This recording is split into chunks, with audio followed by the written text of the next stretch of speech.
দেশ পরিচালনায় জাতীয় সরকার ব্যবস্থা প্রণয়ন এবং দ্বিকক্ষ বিশিষ্ট পার্লামেন্ট চায় বিএনপি। একথা জানিয়েছেন দলের ভারপ্রাপ্ত চেয়ারম্যান তারেক রহমান।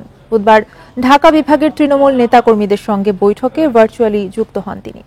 তারেক রহমান বলেন, স্বাধীনতার পরেই জাতীয় ঐক্যের শক্তিকে ব্যবহারের সুযোগ ছিল, তবে তা হাতছাড়া করা হয়। আগামী দিনে বিএনপি সেটার পুনরাবৃত্তি করবে না। বিএনপির ভারপ্রাপ্ত চেয়ারম্যান আরও বলেন, গণতন্ত্র আর ভোটাধিকার পুনরুদ্ধারের সংগ্রামে যারা অংশ নিয়েছেন তারা সবাই আগামীতে দেশ পরিচালনায় অংশ নেবেন। এতে তাদের অবদানের সুফল থেকে বঞ্চিত হবে না বাংলাদেশ। আওয়ামী লীগ দীর্ঘ সময় ক্ষমতায় থাকায় দেশ পুরোপুরি বিভক্ত হয়ে পড়েছে বলেও উল্লেখ করেন তারেক রহমান।